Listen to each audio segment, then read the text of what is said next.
مسیح نے صلیب پر چوتھا کلمہ کیا کہا؟ اے میرے خدا تو نے مجھے، اس آیت کے اگر آپ جو میں نے شروع میں آپ سے پڑھی، اس نے اگرچہ خدا کی صورت پر تھا، خدا کے برابر ہونے کو قبضہ میں رکھنے کی، اس کا آپ کو ثبوت کہاں ملتا ہے؟ جب اس نے کہا کہ اے میرے خدا تو نے مجھے، آپ اس کے بعد سیکوینس دیکھیں، 40 دن وہ روزہ رکھتا ہے، شیطان اسے آزماتا ہے، نہ وہ روٹی کی آزمائش سے آزمایا جاتا ہے نہ ہی کسی اور آزمائش سے، لیکن جہاں باپ اسے چھوڑتا ہے یا اس سے منہ کنارہ کرتا ہے، اگلا اس کے اندر کیا ظاہر ہوتا ہے کہ میں پیاسا ہوں، اور وہ جسمانی کمزوری اس کے اندر ظاہر ہوتی ہے، کیونکہ اب اس نے خدا کے برابر ہونے کو قبضہ میں رکھنے کی چیز نہیں سمجھا۔ کیا باپ کے منہ موڑنے سے اس نے صلیب کے کام کو نامکمل چھوڑ دیا؟ تب بھی اس نے کہا کہ تمام ہوا، اور اے باپ میں اپنی روح تیرے ہاتھوں میں سونپتا ہوں۔ میں نے آپ کو 3 بہت واضح مثالوں کے ساتھ اور 3 قدرے مشکل مثالوں کے ساتھ آپ کو مسیح کے مزاج کی نالج دینے کی کوشش کی ہے، اس کا ایٹیٹیوڈ کیسا تھا آپ کو سمجھانے کی کوشش کی۔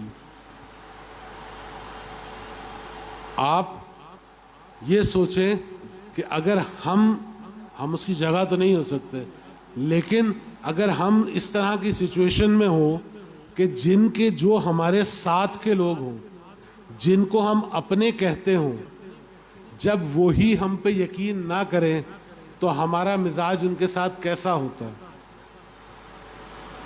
میں اس کے اوپر آگے مزید بات نہیں کروں گا، آپ خیال کو میرے یا میری بات کو آپ سمجھ رہے ہیں۔ وہ بچے جن کے لیے ماں باپ نے اپنی زندگی ہلکان کر دی ہوتی ہے، آج آپ میری عمر یا مجھ سے بڑے کسی بھی عمر کے باپ یا ماں سے پوچھیں تو وہ آپ کو یہی کہے گا کہ بچے پالنا بہت مشکل ہے۔ اور وہ بچے جب بڑے ہو کر ماں اور باپ کو یہ کہتے ہیں کہ آپ نے ہمارے لیے ایسا ایکسٹرا کیا کیا ہے، یہ تو سب ماں باپ اپنے بچوں کے لیے کرتے ہیں، تو آپ نے ایسا کیا کیا ہے؟ کیا اس وقت ہم مسیح کا مزاج اپنا سکتے ہیں، یا اس وقت ہم اپنے بچوں کو بد دعائیں دیتے ہیں؟ جن دوستوں، جن عزیزوں کے لیے شاید ہم نے اچھی نوکریاں چھوڑی ہوں، بہت اچھے ہم نے مواقع چھوڑے ہوں، جب وہی کسی اور کی بات پہ آ کے ہم سے لڑتے ہیں یا ہم سے گلا کرتے ہیں تو اور ہمارے دل پہ جو گزرتی ہے، کیا اس وقت ہم مسیح کا مزاج اپنا سکتے ہیں، یا اس وقت ہمیں سوچنے کی ضرورت پڑتی ہے کہ مجھے نہیں لگتا کہ میں نے صحیح کیا، مجھے ان کو ان کی حالت پہ چھوڑ دینا چاہیے تھا؟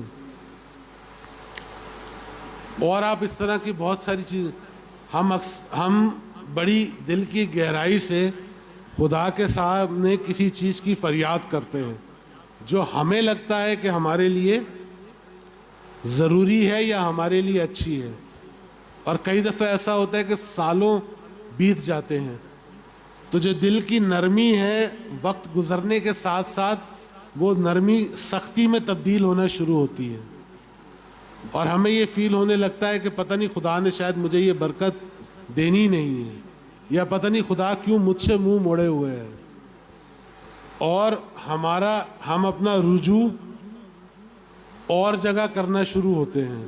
ہمیں لگتا ہے کہ خدا ہمیں یہ چیز نہیں دے رہا، شاید ہم کسی انسان کے وسیلے سے یہ چیز حاصل کر لیں، شاید ہم کسی بت کے وسیلے سے، شاید ہم کسی جادوگر کے وسیلے سے، شاید ہم کسی اور طریقے سے یہ چیز حاصل کر لیں۔ تو کیا ہم اس وقت وہی مزاج رکھے ہوئے ہوتے ہیں جو کہ مسیح کا تھا؟ ہمیں یہ سوچنے کی ضرورت ہے۔ تو میں آپ کو ایک بہت سمپل سا 9 بجنے کے قریب ہے، میں بہت سمپل سا آپ کو ایک ٹیسٹ بتا دیتا ہوں، اور یہ ہمیں اپنے بچپن سے ہمارے بڑوں نے اسی طرح سکھایا ہے۔ آپ صرف ایک چیز یاد رکھیں، اگر آپ اور یسوع کے مزاج کے بارے میں کچھ نہیں یاد رکھ سکتے تو یہ یاد رکھیں کہ اس کا مزاج کسی کے رد عمل کے اوپر بیس نہیں کرتا تھا۔ His attitude was not a reactionary attitude۔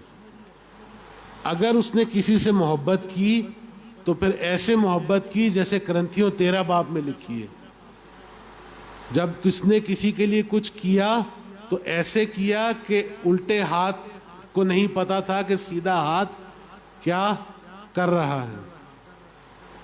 اور جب اس نے اپنی دنیا کے لیے جان دی تو پھر اس نے یہ نہیں دیکھا کہ وہ یہودی ہے یا غیر یہودی ہے، وہ سامری ہے یا کس طرح کا گناہ گار ہے۔